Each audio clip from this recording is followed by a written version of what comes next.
How's it going, folks? It's episode 20 of the Smell Me Helmet podcast. I'm here with my partner in crime, Darren. Say, how are you, Darren? How is? How's it going? We're going to have a short episode for you there today. We're just going to jump straight into it as we usually do. Yesterday was, and I couldn't believe this myself, 16th year anniversary of Matt Hughes versus Frank Trigg 2. From obviously yesterday's date. What was that? The 17th, was it? It's 17th. 16th. Well, today's 17, I think, is it? So yeah, so it would have been the 16th of April 2005. Fuck me, I remember that like it was yesterday. It's still one of the best fights. Like it's one of the best fights in UFC history. One of the best fights in UFC history, especially because you'd usually see, like, that type of drama. You would usually just see that in films or professional wrestling. Yeah. You know, the big superhero comeback, like, you know what I mean? Pick them up. Like I forgot about that. There was a part where Frank Trigg low-lowed him and Matt was going to the ref like, come on, but he caught him. And he was on the ground, he was digging the head off him. But I was just like, this is over. I remember I was watching it with Mick. And I remember, this is back in the day, like, it was jumped off. It was like a two-seater sofa thing. We were watching it and just jumped off, like, just in no fucking way, like. Oh, it was amazing. But he, all the damage he's took in his career is kind of catching up with him now. Well, that and he was in a very serious car crash. Yeah, that too. Well, you know, he was in a very serious car crash. He sold his wife, didn't he? He's lucky to be, what's it? He sold his wife, didn't he? I don't know. I don't know if he sold his wife. I think he was done on something there a while back.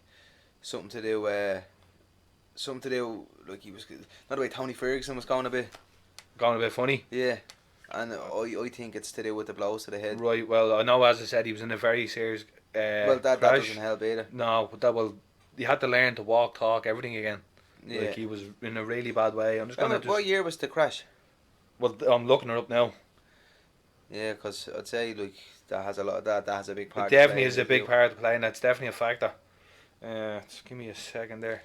Sure, even Forrest Griffin, he actually works in the UFC. He works in the performance centre. Yeah, he works in the performance centre now. Hold on, give me a second there. Personal life. Here it doesn't give on. Personal life. Hold on, might be something with personal life. He was a born again Christian.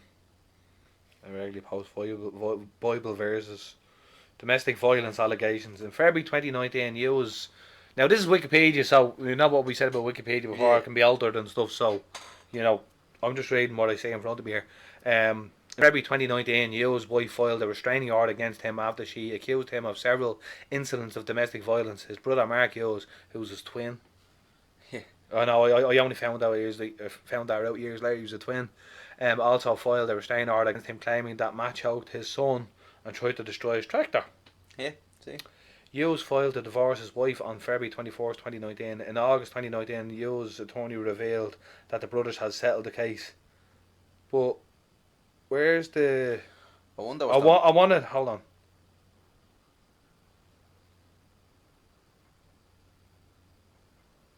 Hold on. I want to say, was that crash before or after that? Alright, so that was after that domestic violence thing. That was after the crash. That was after the crash. Not that I'm making excuses for him, but because you shouldn't be doing all that mad shit anyway. Choking his nephew and all. Yeah, you shouldn't be doing that. Was hospital with a serious head injury after a train struck the passenger side of his truck. That was June 16, 2017. So yeah, that was 2 years after that, give or take. But yeah, but regardless, that's probably one of the greatest fights. Yeah. I was trying to. I just wanted to clarify, was not that I'm making excuses for him, because you shouldn't do that thing anyway. But sure, that's the same thing with the whole Benoit thing. That's what it reminded me of. Yeah. Is CT, whatever it was, yeah. Like, so many blows to the head and shit. Yeah. The mic nearly going flying there. So many blows to the head can cause you to go a bit doolally. And it's actually very prominent in the American footballers as well. Yeah. Because their style of tackling won't be like rugby, where they just go for the weight and drag it to the ground. They go head in with the helmets and all. Doesn't make sense. No. 0 sense. Common sense, like, is out the window. Oh, it looks great on television. Testosterone. Urgh. Yeah, TRT. Really? TRT there, yeah, stop that. They're test well. Are they wouldn't be tested like UFC Come here, fighters. come here. I remember looking at now. Any Americans out there will know who this fella is. This fella called Lyle Alzado, right? And I discovered him. I came across him for the first time. Do you remember there was a documentary? Fella, is it Mark Bell? No, Chris Bell. One of the Bell brothers, anyway. But bigger, stronger, fast. I remember the side effect of being American. Right, there was a story there. There was a fella, Lyle Alzado. He fought Muhammad Ali actually in the late 70s. Oh, right. Yeah, it was like an exhibition match, but Muhammad obviously carried, like, kind of, was had a kind of a foot in the brake sort of thing. He could have easily fucking just bashed him. Yeah, he could have easily, but I mean, Lyle had a good account, and the man Lyle Alzado had a good account of himself. But back to what I was saying, he was big into steroid use. Big mad fucking. He had this mad, at his peak, big mad overhanging brow on him, and like he was a bad motherfucker. Big testosterone. Testosterone for it on him. But like he was a bad motherfucker. Like, you know what I mean? I wouldn't obviously. I haven't the first clue about American football or the rules. I just see highlight videos where they're just tackling each other and just killing each other. But he was renowned for it. Like murder on this is back in the 80s. Yeah. But like same thing. They're trying to make out that it was the steroids that gave him the brain tumor that killed him. Oh, really? Yeah. There's a possibility there, though, right? The possibility, or they're trying to say, but I mean, could be other factors involved. I don't think it was the steroids personally. No, I don't think so. I don't and if there is, it's not the only reason. It's not the only reason. And if it is, it's a factor amongst probably on loads of other. But this is what I'm saying. Like and the same with the Ben Maher thing. People are like, oh, steroids, roid rage, blah blah blah. No, stop that. Head injuries. But he was taking horse tranquilizers, wasn't he? Well, it's speculation. We don't know that for certain. It's just story we read online. I think it's still I know what Ben Maher done was wrong. Oh, it's totally wrong. I know it was totally horrible. wrong. He should have never done that. No. He was obviously he wasn't in the right frame of mind. But I think it's very harsh for WWE not to give him some sort of. But he can't. Props for what it doesn't matter what he done in the right frame of mind. One thing, even though what he done is wrong, I'm not saying it's right. Yeah. Give him props. But they won't. He was a fantastic wrestler. But they won't, though, because they don't want anything negative, any sort of negativity. How many WWE stars was up for sexual assault? Oh Jesus! have you more than 10 fingers to count? Exactly. You know what I mean? And no. Come here, listen. Props. But the thing is, though, right? There was a fella. In my eyes, murdering your kid and your wife is just the same as sexual assault. But that's easy to swipe under the carpet because that wasn't mainstream news. And to me, that's double standard stuff. Oh no, it is. Come here, I'm not disagreeing with you there.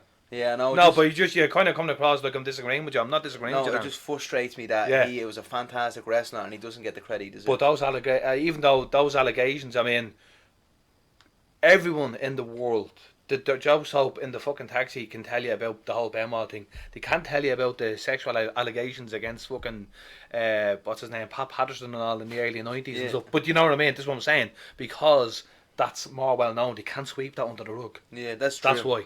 That's why I'm saying that way. When you look at it, it's really wrong. And I know what he done is not right. I'm not saying that it's right, but I just mean for a man that carried WWF at the time, wasn't he? He pretty much did, yeah. Carried them for a long time, and then they just do that. And I know what he done was wrong. Yeah. He shouldn't have done it. But why didn't they support him? They knew. People around him knew there was something not right with him. What was it? Chavo said something about a weird text. The dogs are in the back, in the pool area, and in other words, you know, when you send the let the police know. Why didn't they help him? When somebody needs help, see, this is the thing. Mental health isn't. It's a horrible thing, but people think, oh well, I probably should have done this. Shoulda, woulda, coulda. Yeah, that's shoulda, woulda, coulda. Though you see somebody it's not right, you be there for. If you're a friend, you'll be there. Yeah. But I think, what's your man, the British Bulldog son, David Hart's Smith, was even saying just the months or the weeks kind of coming up to it or whatever, like just erratic out of character behaviour. So they seen that, why didn't they try and help him? See, he was very private and, you know, what's his name? Jericho used to call him the Loch Ness Monster. And because he would disappear and reappear. Oh, right, yeah. So he was very hard to get a hold of. And like you'd ring him and stuff and leave messages and this is well before. Yeah. But that was just him. He was always kind of like a loner and kind of real into himself. Yeah, he just liked to be with.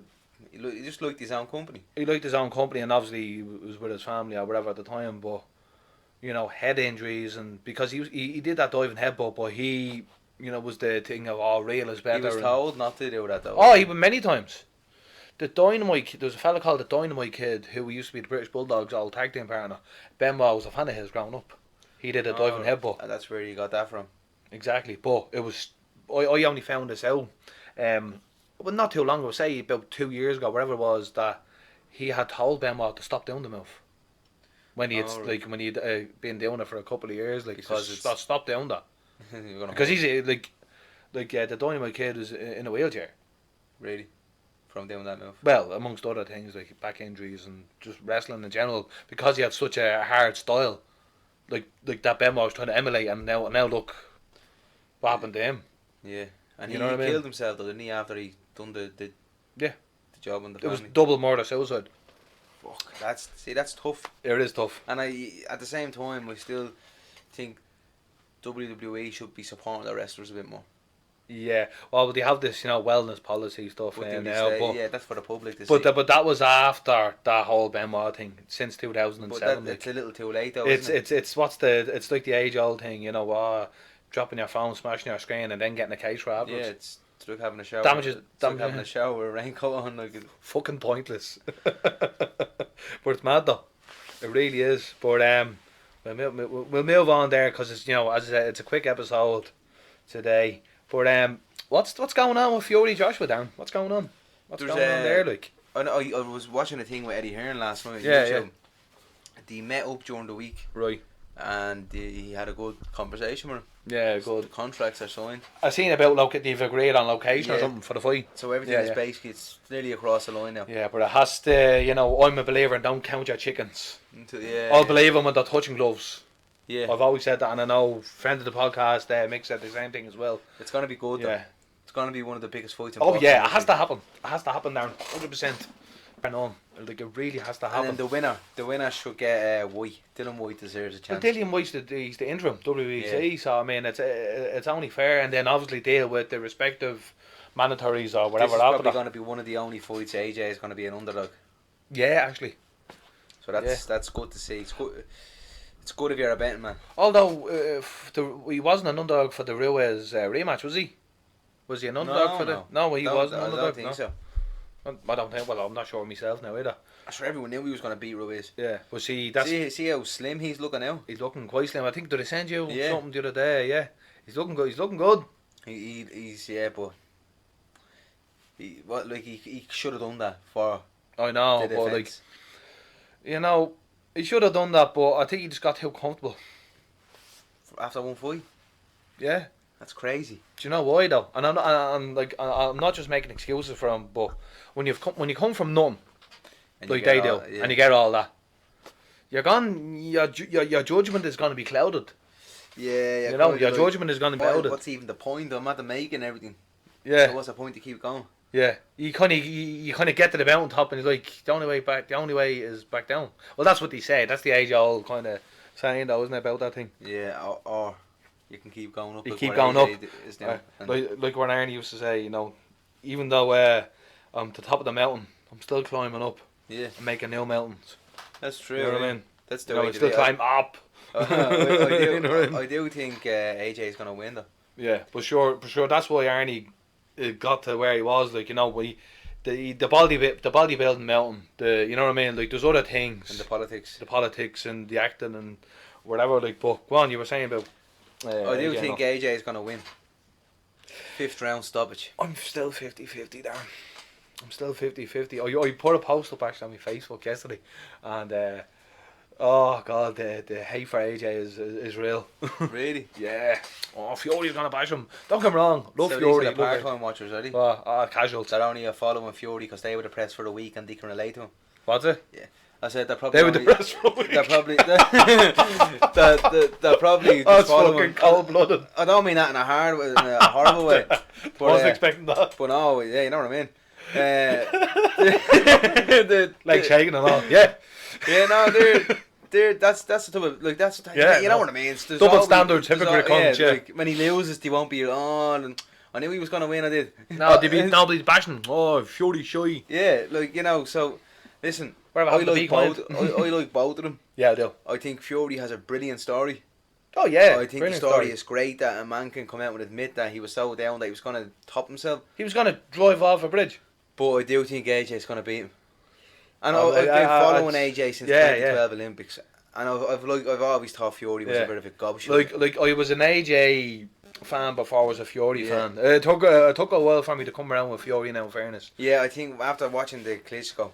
I thought he was a great boxer. I thought he was great at what he done, but I think how he done the whole Klitschko thing and with the Batman suit, I was kind of like, that's a bit silly. Kind of turned me off a bit. That was 2015. I remember that. I remember actually being down the pub, and I think that was on the telly. And I remember looking, I have no interest in this. Yeah. But you know why I had no interest in it? Because I couldn't relate to him. I thought he was just being a goon. Yeah, and then knowing what I know now, it's kind of like, he's acting like that. It was a bit bizarre the way he was acting. It was very bizarre, very erratic, I thought. Yeah.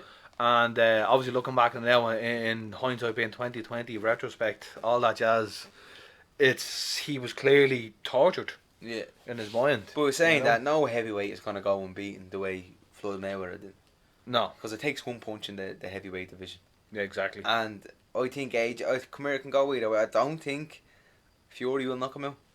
No. He probably rock him. I don't think he'll knock him out. I think AJ, if Fury's going to rock him, Fury will rock him in the second round. Yeah. Fury's he's going to want to start quick. Murky waters. Yeah, and then AJ will finish him in the 5th or the 6th. I'm just like, now again, I haven't seen any fairly recent training footage of AJ, so I can't make that call. Not even kind of gauge, kind of hand speed or 100 power, whatever, like, you know what I mean? No. If AJ doesn't finish him, he's gonna get beaten.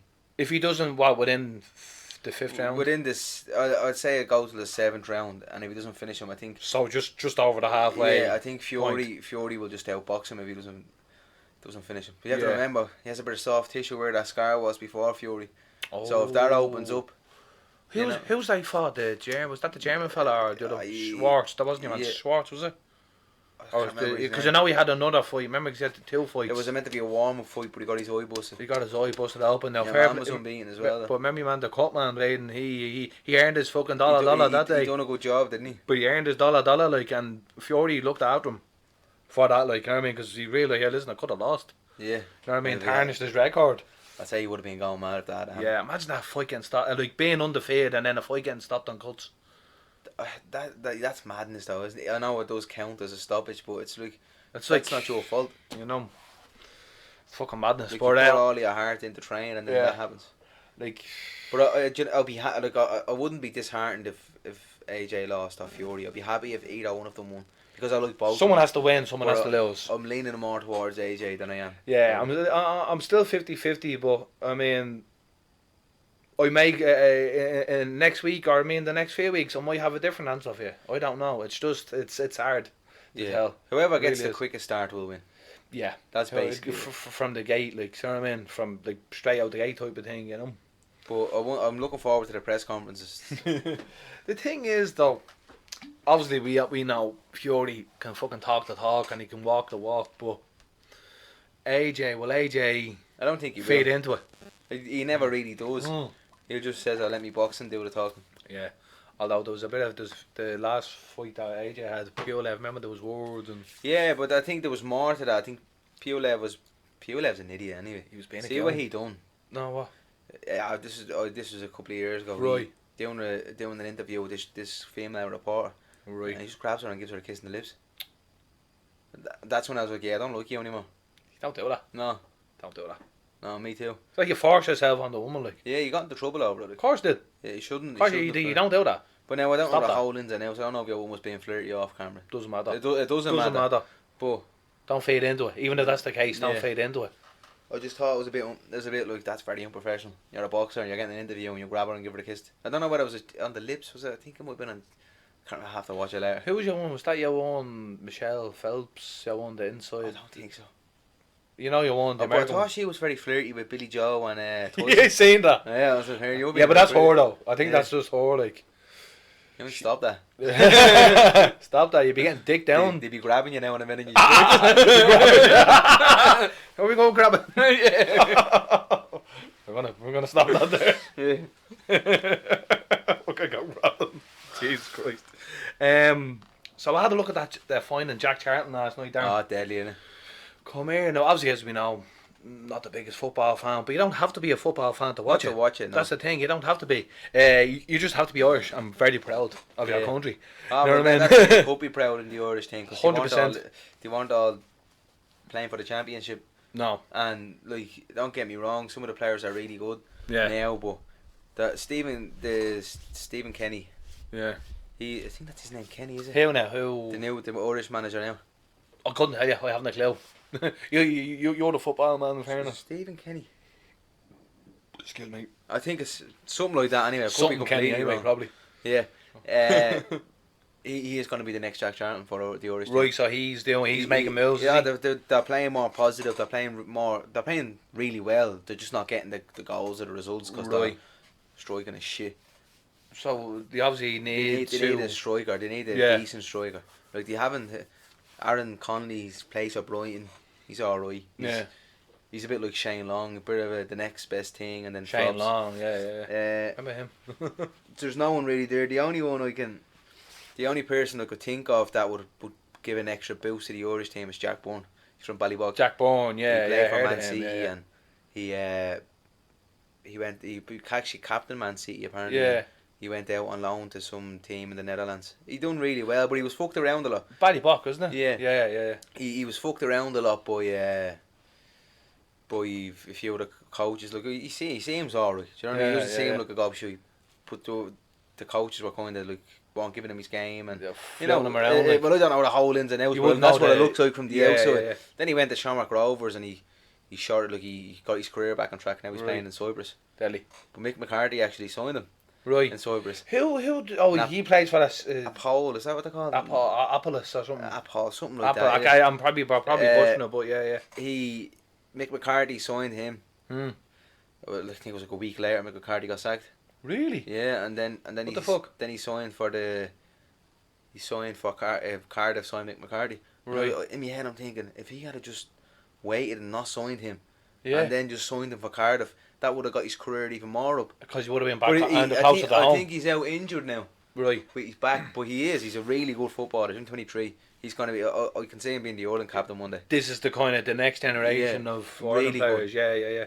And it'd be good to see one of your own, like from around the area. Especially from Ballybog, like ourselves, like we grew up around the area, like But doing well, like it's good to see. It's good to see one of your own. But back to Jack Charlton, I think that was a great watch. Yeah, I felt sorry for him though. See the notes and stuff what I was saying about they have all. I remember now. Yeah, because I was looking, I was like, Jesus Christ. I'm not gonna lie, there was a bit of an old misty eye at parts now. Yeah. And I know we touched on it as well last week because I seen the ad, but I seen that part, but like it was the bigger part of it, like saying the Irish they really love it. So I don't know. Yeah, he didn't know what she was talking about. God love him. That's the sad part about it. Yeah. He was a great manager. Yeah. Like back then, he was managing the way the managers are managing now. So he was ahead of the time. Do you know what now? Obviously, as I wouldn't know much about football, but I know enough to know.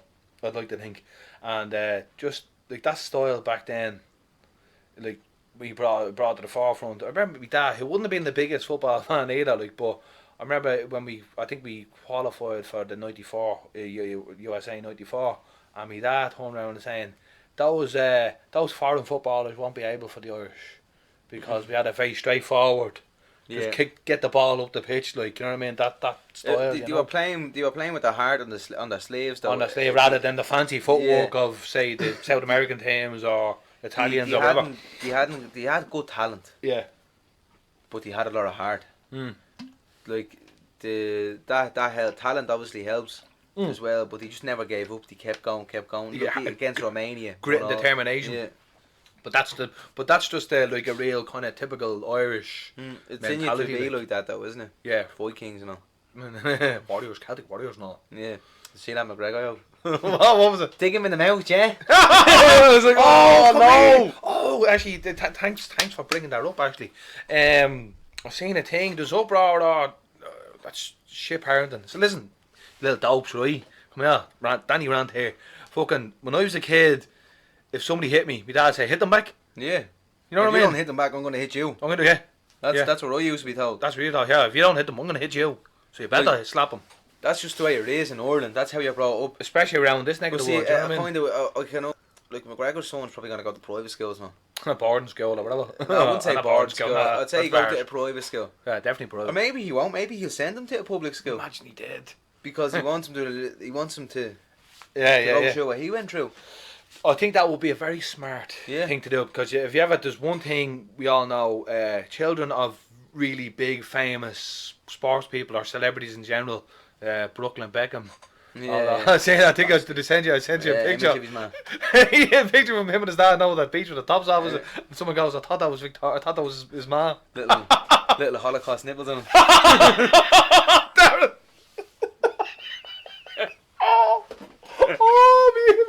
me ribs.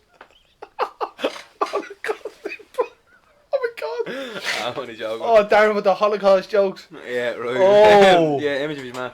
Oh, Auschwitz. Jesus Christ. It was cold blooded. A few times I said that one. Things are a bit cold blooded now. We move on there. Yeah. So come here, Ben Askren, Jake Paul. Yeah, I hope Ben Askren bats him, but I don't know if that'll happen. I think, as I said, it's really, I'm really after doing a 180. I like Ben Askren now myself. Yeah, I do, but the whole thing with, I think we actually probably talked about it last week as well, the Jorge Masvidal thing, and I'm just like, because he's went all Trump and he sold us all to the devil and all, and Ben is getting more coverage now. Yeah, he deserves it though. Yeah, I think this is Ben's way back into The UFC. Maybe. I think if he bashes your man tonight now, he's gonna go and go back to the UFC and try and win the belt. I do think that because his hip is all fixed apparently. He's fixed now and he should. Yeah, I think he should. If he well, not if. I hope he beats him though. He better. He has to beat him. Remember I sent you that Logan Paul joke last week, the podcast. Yeah, the two What did you think of them trying to peer pressure him? And but come here, I was looking at it. It's just like he had an answer for everything that they were throwing at him.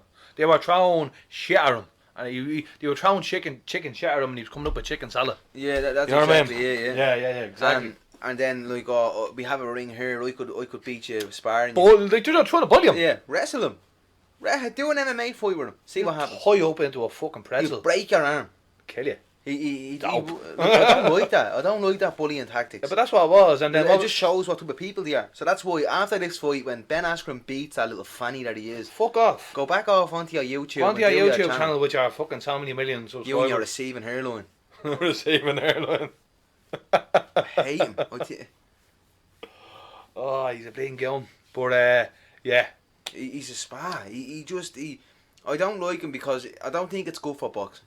No. There's people out there who are working so hard to have to fight in the leagues, in the Dublins, in Ireland. In the leagues, Ireland. Dublins, the All-Irelands, go through the amateur rankings, go 3 days a week, every day from the age of 10 to get where they are. Yeah. And he just comes off YouTube and thinks he can come in and do it. No, it doesn't work like that. Come here. I think I'd love to see a man more and dig the hell out. But he never even responded. Of course he didn't, because he fucking knew. He's a goon. Dylan Moore, and that was his name. And then he picks Ben Askren because Ben Askren hasn't got great stand up.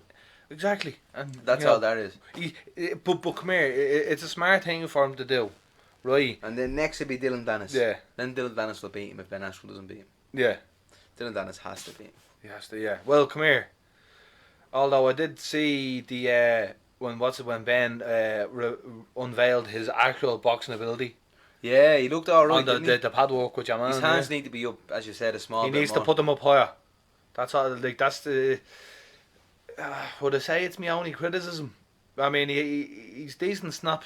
Yeah, I Those think punches. he'll beat him because if you look at Jake, he's looking amateur Yeah, because he's only boxing a year and a bit. yeah, He looks good, but yeah. anybody will look good against someone that's boxing a year and a half that never boxed before. Like Exactly. your man Nate Robbins. He's fought nobody. He's fought nobody. Man Gibby, whatever that other goon the I YouTuber. don't know who he is. Is his name Gibby? I don't know his name. Yeah. Gimme. But anyway, Gimme. I think Ben Askren will knock him out in the 6th or 7th round. So, yeah. I think you're being a bit generous. Yeah. 6th or 7th round. Yeah. I'd say within the 4th, 5. Yeah, personally. it could be, but then again, all Jake Paul has is a left and a right. The right straight down the middle is good. Like he's a decent dig, like, you know what I mean? But yeah. you know, we've seen what Ben can take. If Ben Askren can take a smack off Robbie Lawler With 4 rounds, you know, say MMA gloves, like definitely take a smack off. 100%. Off Jake 100%. Paul. Anyway, Jake Paul's gonna get smacked around tonight, and he should shave his head after he gets smacked around. Right, so we leave that there. He's long bits. The back is covered in his forehead. That's what it is. The fucking receding hairline on him there. Yeah. But come here, right, so my receding hairline. Yeah. Bit like me own. Yeah, like I embraced it years ago. You shaved it, like 100%. So that's different. Exactly. He's hanging on to the street. He's like Homer. The calm over measure. Yeah, like he's now. You don't get me wrong. You can only see it's only starting to happen if you look. What age is he? I think he's about 25, 26. Is he? Yeah, I think so. Yeah, is he? I don't know. Is he that old? Maybe not. I think Logan might be that old. Hold on, but we'll just. That's not old. You know what I mean? But We'll put this to bed right now. Jake Paul. Edge. I think he'd be about 24. 24. 24. January 17th, 97. How old is Logan? Logan 26. He Yeah. is April 4th, 1995. April Fool's Day, 1995. That's because he is a Phil. And he's actually alright. The day after my birthday. He was born, 95, the day after my 12th birthday. Everyone forgets about the time he videoed someone hanging themselves. No, but not that he videoed someone hanging himself. He went into the... No, that's what it was. He went into the... I can't remember the name of it, but it's called the Suicide Forest in Japan for one of his videos. And I think he made fun of it or something. Yeah. I don't think he filmed anyone hanging themselves. Oh, right, I thought it was something like that. But it's called, that in Japan it's called the Suicide Forest. People in Japan, like, they hang themselves. Not only in Japan, they're all about, like, if they're disgraced, they'll kill themselves. And because they feel, like, dishonoured and all this mad stuff. Not the way the Japs are. Yeah. They're a bit mad now. They are a bit mad. But anyway, we leave that there, we? Yeah. Yeah. Listen, right, folks. We're going to leave yous. We're going to love yous. We're going to say good night, God bless. God is love. Don't forget to like, share and subscribe at the Smell Me Helmet podcast. Peace.